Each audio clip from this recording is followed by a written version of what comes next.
Welcome to the Backlot 605 podcast. I am Casey Kelderman. I am your host for this show. Join with me on the phone right now is the writer and director of The Headhunter, the latest Shudder Exclusive film, Jordan Downey. Jordan, thank you for joining me on the show. Thank you for having me. Absolutely. So I just want to start off, telling you I'm actually a big fan of yours. I love ThanksKilling. That's the film most of the people may know you from, and I actually just it actually had nothing to do with the interview coming up here, but it was Thanksgiving Day, and I can't remember what channel it was, but they were having a ThanksKilling and ThanksKilling 3 marathon on it. Really? Yeah. On TV or on a streaming service? No, it was actually on TV through. I think it's like Visiocast is what I have on my television, but yeah, they were running a marathon of the two. That's hilarious. Wow. Yeah. I'm sure a lot of people are confused if it shows up on TV. They're like, why is there not a part 2? You know, what's that all about? And I'm sure that people are wondering what happened to the last third of the marathon. Probably. But yeah, I just wanted to kick it off with that and just say that I'm a big fan of both of those movies and awesome. And your work. And first off, we're talking about The Headhunter today though, and this is your latest film, and I'll say this as well. I'm a big fan of this film.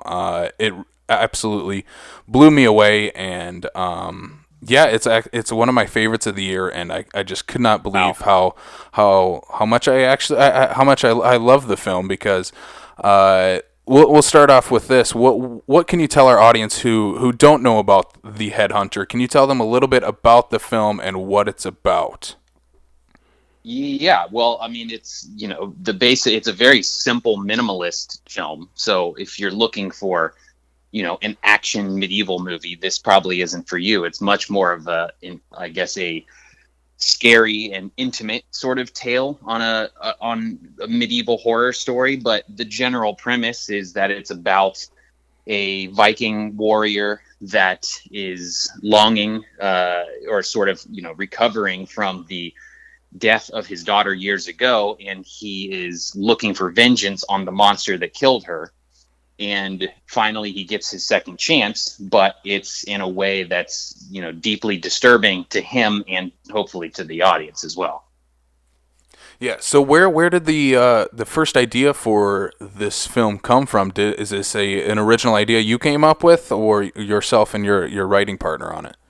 Yeah, Kevin Stewart and we did the ThanksKilling movies together, and it's an original idea that we came up with, similar to the mindset we had with ThanksKilling, which was just we wanted to go and make a feature film and didn't really want to have to ask permission from anybody to do so. And so we're just kind of sitting down and brainstorming ideas for things that we could go out and shoot, using little resources and minimal locations and minimal actors and things that make it a little bit easier on an independent budget. And so just through the course of discussing ideas and pitching ideas, Kevin grew up in Portugal. So his grandma lives in this village where there's this, the location that's in the movie, the hut location where our main character lives.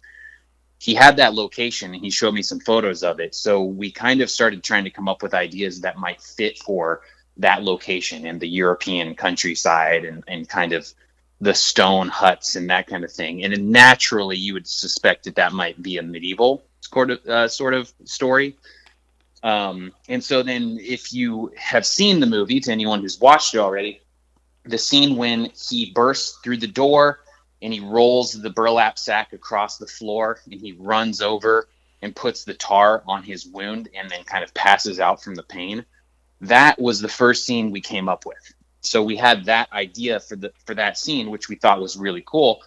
This guy would have this potion, this black, disgusting substance that was a healing agent, but if it was incredibly powerful and maybe even a little bit magical, could that revive something back from the dead? And then that started to at that point, it really opened the doors to our imagination as to what we could do with this. And, we were very inspired to make a medieval horror movie, which has never really been done. So take that scene idea, mix with a cool genre idea that hasn't really been explored, and that's where it started, and that's what got us excited. Yeah, I loved the fact that you did mash up the two genres of like medieval fantasy and horror together, because like you said, Yeah. there's not any that I can actually think of off the top of my head where they No. actually do that, and I think that's just a really cool idea. So Yeah. with the film, can I ask, since it was a really small budget, what was the actual budget on the film?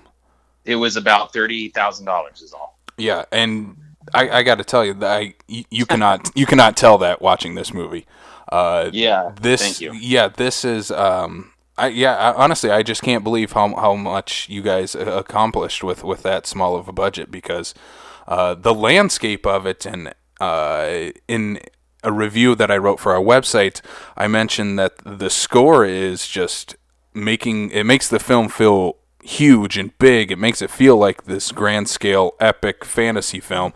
So with that being said, what was it like working with that small of a budget on this project? Well, it's tricky. I mean, to be honest, it's all I've known, Yeah. up to this point in my career. So it's from the stuff that people may have seen, the ThanksKillings or short films that I've done, and then student films that I've done, and stuff that's never made it online. I've just kind of like developed a knack for that sort of thing. Is just, and again, it comes back from that mentality of like, don't wait for permission to do something that you are excited about. I don't, want to just sit around and wait for the golden opportunity and to just go and take matters into our own hands. And so with that kind of mindset over the years, that kind of forced me to amass all of these skills, from production design to Photoshop, editing, special effects, makeup, all of that stuff that then ultimately I think has like really culminated and, become the most useful for the Headhunter. So yeah, it was made for no money, and there was only 3 of us on set for the most part, besides the actor Chris. So a total of 4, maybe 5 people at times making the movie. And it's, on one hand, it's awesome, because you're essentially out in the woods with your friends making a movie and telling a story that you're excited about. And there's no one to answer to, there's no pressure, I guess, in that kind of scenario, because you can just experiment. You can do whatever you want. If you want to take a little bit longer to get something right, you can. The downside is you're wearing a bunch of different hats. So it's me helping Chris get in and out of the costume. It's me doing the effects, makeup, or trying to micromanage some of the props and the look of all the set pieces and all of that stuff. And worrying about the grass coming off of the roof of the hut and all of the little like technical issues. So that's the hardest part about it at that level. Is, on one hand, you have to be the technician and like the crafts person that has to worry about all of the stuff in the background and the props and the locations and the costume.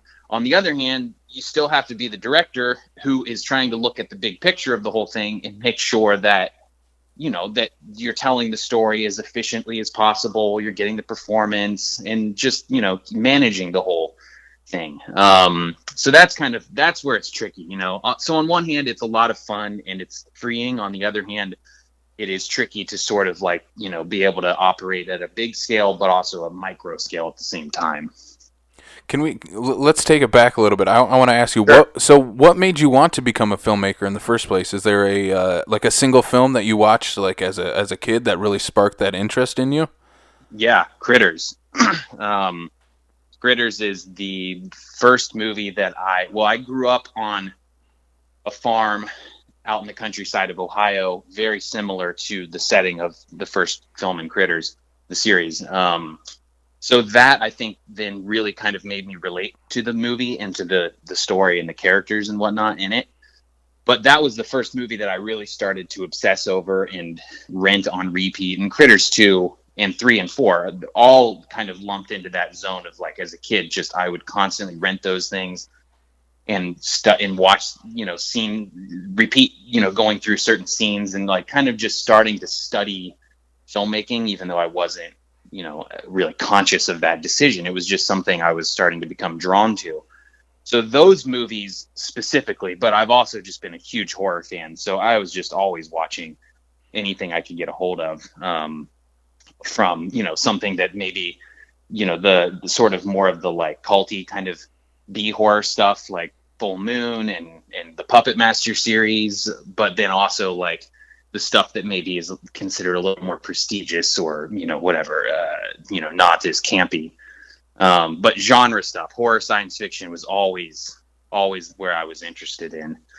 And I don't know exactly why, that was. Maybe just because it was some, layer of fantasy to this kind of small town living out in the countryside, not a lot to do. So there's, a little like escapism to it. But I also just think that stuff's awesome. So, I just was always into the horror genre from a very young age. Yeah, and you can you can tell that from your filmography. You make a cult film like ThanksKilling, and then you go on and you did make a Critter short film as well. Yep. How have you seen using those previous projects to build upon what you did now in the Headhunter? Well, the ThanksKillings it's hard to like draw a lot of comparisons, but I would say that what those really taught me was just the being on set and making a feature film and putting it together, but all of the little intricacies about low budget filmmaking that I kind of talked about earlier, the costumes, the effects, the Photoshop, the trailer editing, the DVD design, the social media campaigns, all of that stuff. Like we did for the ThanksKilling movies all on our own for the most part. There was never really marketing money or a big release campaign or anything like that. So we were involved from, A to Z. So all of that stuff came in handy. And then the Critter short actually really was actually more influential than you'd think, because on that one, it's basically a silent film. The bounty hunter only has one line at the end of this short film. And I remember thinking after making that, I had such a good time and I really enjoyed telling a purely visual story of just somebody going from point A to point B. And so I really wanted to do that again, but on a feature length scale where, in the Critters, it's not that deep of a story. It's a bounty hunter walking through a house hunting a small monster, but there's a ton of the Headhunter that is directly lifted from that, especially the last act of the Headhunter is all inspired by our experiences of the Critter short, of just hunting something that's small, on the loose, dialogue free, and one guy, going on a little bit of an adventure. So the main difference then was probably just that, to try and find ways to inject more story and character and heart into the Headhunter, whereas the Critter short film is just kind of it feels more like a scene, rather than anything with any kind of an arc. Yeah, I can definitely see now that you bring it up. There is a lot of influence from that Critters Bounty Hunter short. Yeah. What was it like bringing in guys that you've worked with before? You mentioned Nick Soul, the composer of the film, and Troy Smith you worked on with the ThanksKilling films. What was it like having those guys back and bringing back people that you worked with previously? Is it a relief to have those people on board? Yeah, absolutely. Yeah, I love it because, you already have a good relationship with them. You already, can very easily communicate your ideas and they understand things and you respect the work that they deliver. And that's the best thing about, having those guys around, and Kevin, even though he was the writer on this with me and basically it was our baby, but he also being the cinematographer, to be able to like surround yourself with people that you really trust, and then you can guide to a certain degree, but then at some point they're going to just go off and do their thing. And when then it comes back and it's better than you could have ever expected or hoped for, that is awesome. So, I just feel lucky to be able to be surrounded by them because they're all really good at what they do. And Nick's score is incredible. Like you said earlier, it elevates the movie, on a tiny little budget. You can kind of disguise that a little bit with a really big score. And Nick delivered on that. So yeah, these are all people that I'd love to keep working with, time and time again. And once you build up that trust, then it's something you don't want to move on from.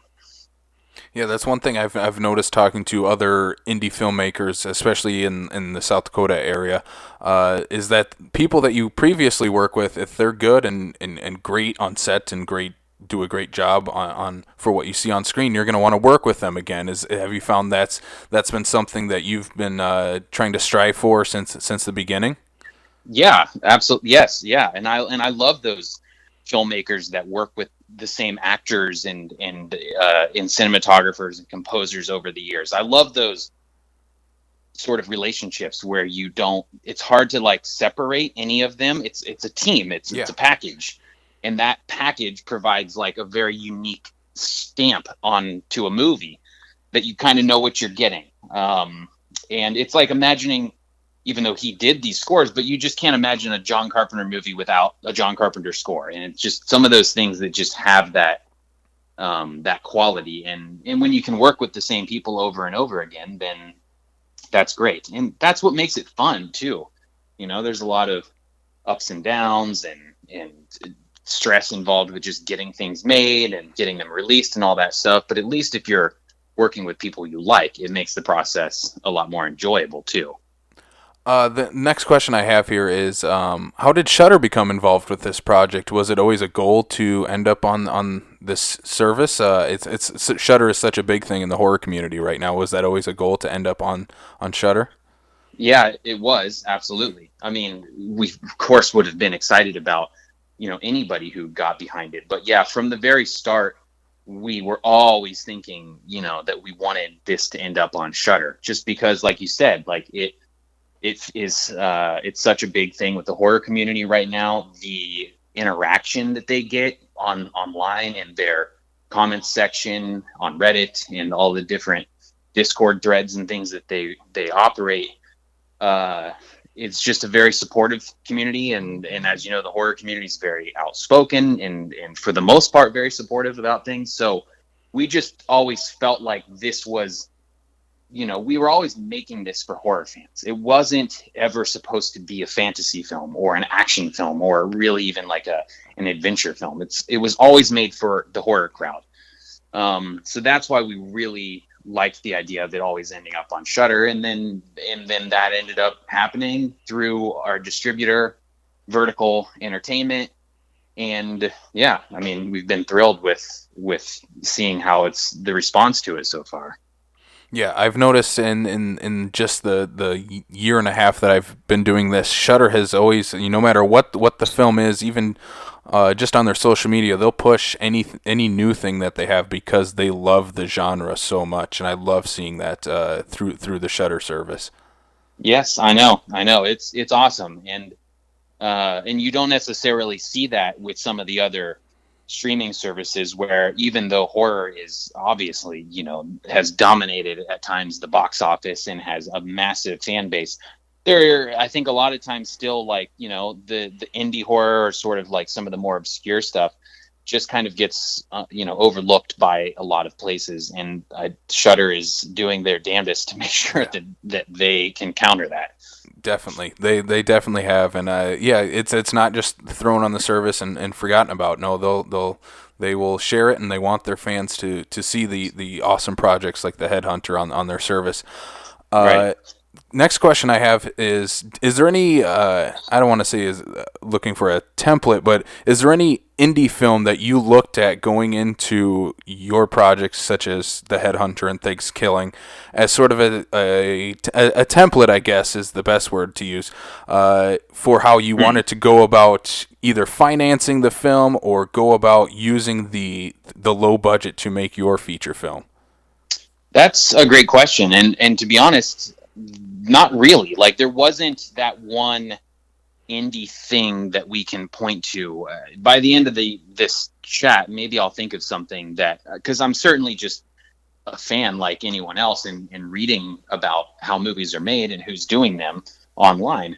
So there may have been something that was in my subconscious, but there wasn't a specific thing that we said, like, what's a good tiny budget example, like Primer or something like that. There wasn't a thing like that we were like, modeling it after. I mean, the part of it is just that there really hasn't been that many $30,000 movies that sort of tried to tackle like a bigger kind of scale, and as opposed to just sort of like two actors, predominantly dialogue heavy kind of a movie in one location or something like that. So it was kind of hard for us to point to a reference for not only how to put it together and get it released, but also for just some of the, the tone and the style of the medieval horror, because it hasn't been done.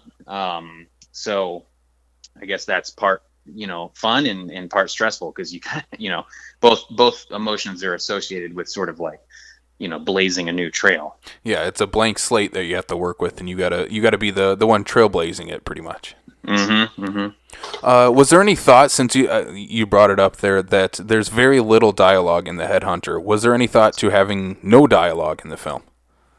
We did actually, after we had edited the movie together, somebody, we showed it to some friends, and somebody did suggest cutting out all of the dialogue. And we had thought about that kind of thing, but we never really took it serious. I never actually, cut together a version of that. And the reason is that even though the movie was always intended to have a slower pace and to be a slow burn and all that stuff, I still wanted it to have some kind of a, pack some kind of a punch at the end of the movie. And so I just kind of felt like that we were going to do our best to make a slow burn, borderline art house film as accessible to as many people as possible without changing the intentions of everything, if that makes sense. So I just felt like that where it's purely visual storytelling, we needed a little bit of voiceover, or we needed some flashbacks and that kind of stuff to be able to really just ease people through it. Because if you get none of that, then I think the risk is everybody just turns it off after 10 minutes because they have no idea what's going on. So I think that we found a pretty good balance, but that was the thing we worked on the most in editing, is that how much information to give and when. Did you find that it would have been maybe kind of gimmicky to have no dialogue? Maybe that would have been, kind of a gimmick that some people would have thought that this movie kind of fell back on to? Yeah, maybe that's a good point. I mean, we did think that there could be a little bit of what you're saying, a gimmick to it, just like doing or having him speak in another. I mean, this guy would not have ever been speaking English at this time period. So that was another conversation of, well, do we subtitle it and have him speak? Because Chris is Norwegian, so he could have been speaking Norwegian, and we could have subtitled it. But again, it just kind of felt like some of those things that we were like, we just want people to enjoy this movie and to not get caught up in what is he saying, or why is he not saying anything, or I don't know what's going on here. And instead, if people that aren't used to watching a virtually silent film could still find enjoyment in this, that was the hope, is that maybe people like you and I who talk about movies, and you've got a podcast and a website, and I'm making them, and like, we are obsessed with this stuff, but a lot of people aren't. And so to just kind of do a very small fraction of hand-holding, I thought was important, so that it didn't just alienate too much of the audience. Yeah, it's a very, very accessible film for as much as a horror fantasy film could be. Like you said, it's very accessible for people going into the film. Right. And you want to make. I love stuff that I'll watch tiny things, and I love David Lynch and just wacky experimental movies. But at the end of the day, I love popcorn movies too, and I want there to be a certain amount of like, pulpiness to it, and just that there's a cinematic quality to things. That's the stuff that I always really responded to as a kid. So, and with that means that it's a little bit more accessible, but not in a way that feels like you're really pandering. Yeah. Like some huge franchises have to. The next question I have here is there any other plans for films inside the, I guess, Headhunter world that was built in this film? Well, we never thought that we would, want to do something like that. But while we were making the movie, we did, constantly say we're building all of these props, and we're constantly trying to suggest to viewers that there's a story that happened before this, and there's a story that would happen after this, and you just see all the glimpses of it in the world building. So once you go through the process and you build a world like that, even though it doesn't all come through on screen, and a lot of it's in our heads, we do spend a lot of time, brainstorming about what else there could be, and what did take place before and what is going to take place after. And we'd be crazy to not let our minds run wild a little bit with some of that stuff. But no, there's not like a sequel that's coming next year or something like that. We have just talked about that stuff, but there's nothing official. But we certainly really came to be fond of the character and the movie as a whole. So I would never rule out the possibility that something else could happen. You bring up a very, very good point about this film. You guys built a very exciting world to be in the Headhunter. It's absolutely great world building throughout this film, and one of my favorite aspects of that is whenever you see the hunter go into battle, you never actually see the fight. You just see the aftermath where a head rolls across the screen, and I absolutely love that. I'm sure that was probably a budgetary thing. I'm going to guess, not to say that's what it is, but I'm going to guess that's a budgetary thing. But I think it's very effective because anything I can, or as the audience members, you can build inside your head as to what happened will probably always going to be better than what would be put onto the screen. Yeah, yep, absolutely. And I mean, yes, part of it is budget. Of course, we would have been limited if we would have wanted to do a lot of that stuff. And then another part of it was, we were watching medieval and fantasy stuff kind of like while writing and thinking about things. And Game of Thrones was, the biggest show on TV. And we just kind of felt like if we're going to show dragons and monsters and all that stuff, even if we had millions of dollars to pull off the best effects, it just wasn't that interesting to us, to be honest, because it just felt like we've seen that movie before, and they've done a really good job of that. And Game of Thrones has awesome dragons, and so do we need to try and compete for a better dragon or a better monster? So a lot of it was just that as we were writing and having those broad thoughts, we also just became more and more interested in this guy's reaction to everything. And for instance, that part where some sort of a bird, you could think it's a dragon, it could be something else, that kind of flies over him, and there's a shadow that goes across him, and it's just a close-up on Chris, one shot, and it's just him looking up, and we see on his face there's kind of this expression of wonder, and that even this guy whose job it is to slay monsters kind of actually admires some of the beasts in this world for their beauty. So that kind of stuff just became more interesting to us, that it ultimately just felt like making a character study out of this and focusing on this guy, but still showing severed heads and showing enough of that stuff so that it sort of like, feeds the craving that even I have as a filmmaker to see a little bit of blood and guts and violence and just a kind of like movie energy. That there was a balance of it, but that 90% of it was going to be about this guy. And by thinking that way, then we really didn't miss a lot of those monster fights. Now, maybe we did one too many, depending on what people might think, but ultimately that was pretty much always the plan, was to keep a lot of that stuff off screen, because like you said, it's just better left up to the imagination at times, and the low budget, and the desire to really just focus on the emotions of the guy and rather than the actions of the guy. Yeah, it's a very effective choice that you guys made, and I absolutely loved it. Awesome. Well, I'm glad it worked for you. Yeah. Let's jump to a couple Instagram questions that I have here. The first one that I got here from Laserbot_, he asks, what is the best way to finance your first feature when you are an indie director? Well, I mean, you can, the most common way is credit cards, but that of course comes with it plenty of risk. That is not, you have to be responsible with that kind of stuff.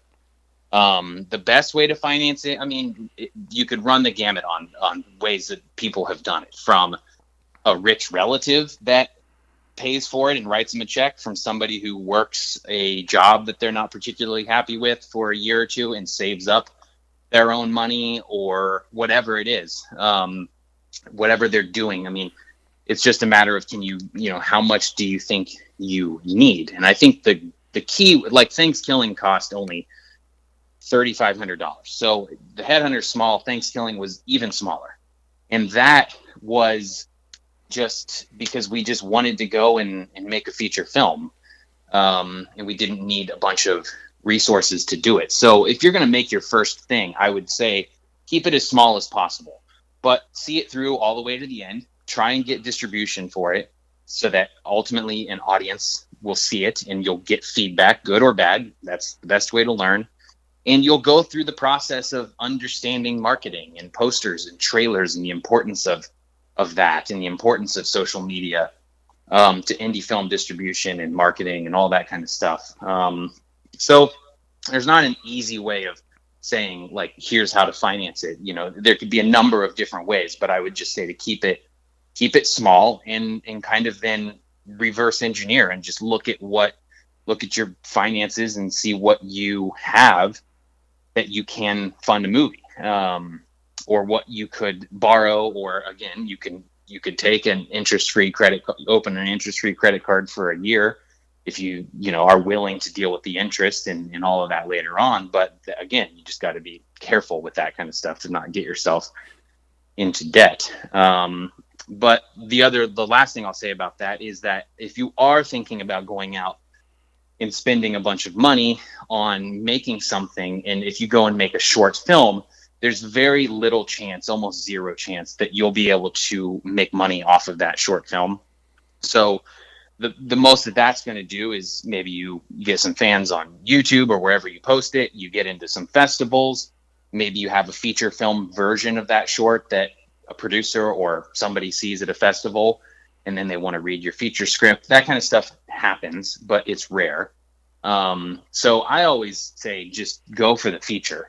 And even if it is lower budget, try and pick a project that doesn't require a ton of money. And in the case of ThanksKilling, the B horror worked out really well for us because it can look cheap, and that can be a part of the comedy itself. So yeah, go for a feature. Just do it. Don't wait for someone to give you a bunch of money to do it. Just go make something and try to do it smartly. Andy Erickson asks, who would win in a fight in a head-to-head battle, Turkey from ThanksKilling or the Headhunter?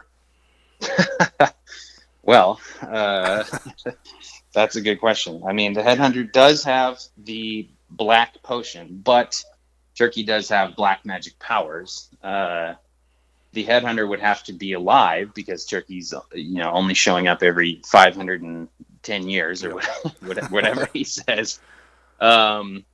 I think that would be a good one. It would certainly be an interesting looking burlap-shaped sack if there was a turkey head inside of that thing. So yeah, I have not thought about that until now. So thank you for putting that idea in my head.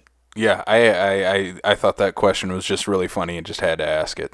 Mm-hmm. What advice do you have for writers or directors who are looking to develop and put their ideas onto the screen?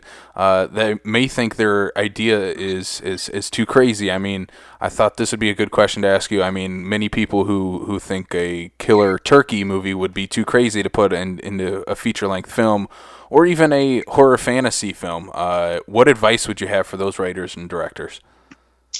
Well, I would say, one, what I've learned is that crazy is good sometimes, because crazy means you're going to stand out from the crowd. And at an indie film level, there is, if you go on Netflix and that's like the cream of the crop. So imagine the Amazon and just all the VOD platforms and everything. There is so much content out there. There's so many movies that many of which you've never even heard of. And then beyond that, there's layer after layer of stuff that will never see the light of day. So there's no reason to not go and make something that you're excited about. But I wouldn't be afraid about the crazy one bit. If you think you've got an idea that is unique and that no one has done before, go for it. That should be the thing that you are pushing forward and making.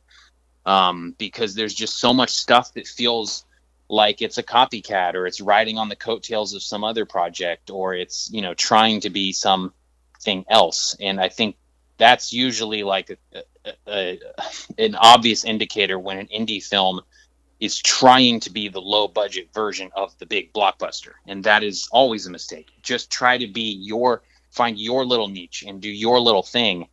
And, and that's kind of where the Headhunter fits in. Is it's not Lord of the Rings or Game of Thrones, but it could kind of exist in those worlds, but it's just way off in the distance while all of that stuff is happening in the background.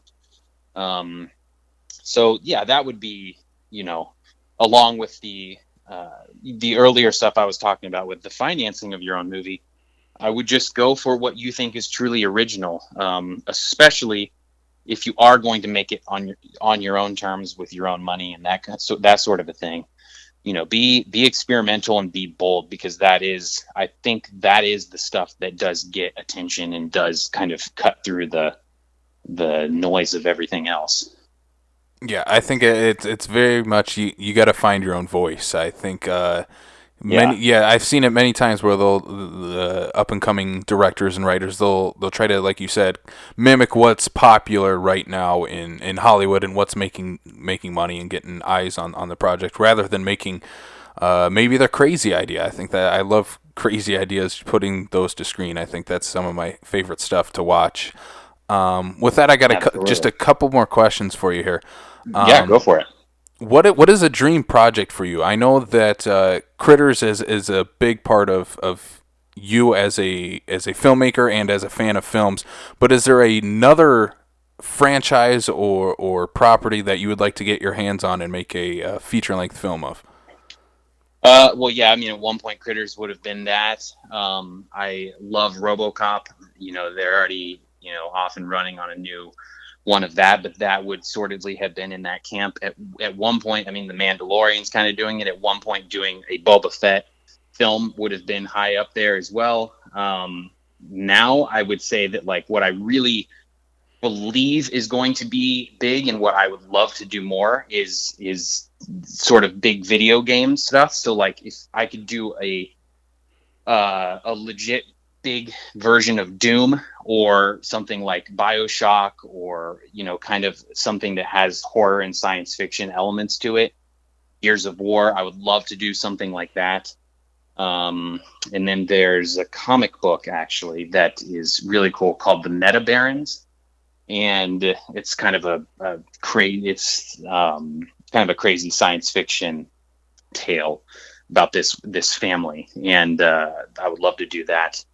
So those are some things that would come to mind. And then, of course, I'm a big horror fan. So if any of the horror franchises sort of opened up, as far as Nightmare on Elm Street or Friday the 13th, you of course have to think about that kind of stuff too. Yeah, I think that's a big step in where horror is going right now, especially after the success of Halloween last year. That the 80s franchises will probably start making a return to the big screen. Probably. I'm sure we'll start to see a lot more of that kind of stuff. And I think they did say that there's a new Texas Chainsaw Massacre coming, and so I'm sure we'll see them all come again. And hopefully they, I think there's definitely room to do those things the right way. I just think that you just have to get somebody in there that's really passionate about it and really understands it. But I think the problem is a lot of those things are so special, because for Wes Craven on Nightmare on Elm Street, or Tobe Hooper with Texas Chainsaw, they were doing the bold, risky thing that we're talking about and taking that chance, and then it blew up and became this huge thing. But now that it's a huge thing, you've got to check all the boxes, and there's protocol and rules, and I think that's where it's tricky, and why it sometimes is just like better to just kind of go and do your own original thing, and something like what Jordan Peele is doing, and then those are proving to be big movies too. So it's tricky, but if nothing else, I'll be in line to watch. Yeah, I think one of the best things with, especially with those franchises that you brought up, like Texas Chainsaw and A Nightmare on Elm Street, it's when you see the reboots that they have made, it's pretty much the copycat version of the original film. But I think what stands out in those franchises is when you look at like the sequels, I think really expand upon what you can do with that original idea, which I think if more horror franchises go that route, I think that's a huge step in the right direction. Yeah, yep, I agree. No, I think there's a lot you could do with that kind of stuff, especially Nightmare on Elm Street. There's so much you could do there. So yeah, we'll see. Hopefully those things, I think everyone just wants to see. It doesn't have to be the most earth-shattering thing ever and somehow sort of like defy the odds and become better than the original or anything like that. I think people just want to see something where they care about the characters. Everyone seems to forget about that, that it's all about the effects, and no, it's not. It's about the characters and the heart of it all. And do you like them? Do you love the characters in those movies we're talking about? So just get back to the focusing on the basics. It doesn't, need to be overcomplicated. Last couple questions here. What's next for you? Well, nothing I can officially say. There's a script, a sort of a sci-fi horror script that I've been working on with my brother Mike for a while that we had written, and then we did the Headhunter, and then we've come back to that script. And so just seeing if that can come together. The Headhunter has opened a bunch of other doors. So just kind of a matter of seeing which thing is going to take off first and which direction, which ultimately, is the thing that I want to invest all my time into. So as soon as you start to think you have something figured out, another door opens. And so I'm just kind of navigating through all of that stuff right now, but nothing official. Something will come in next year though.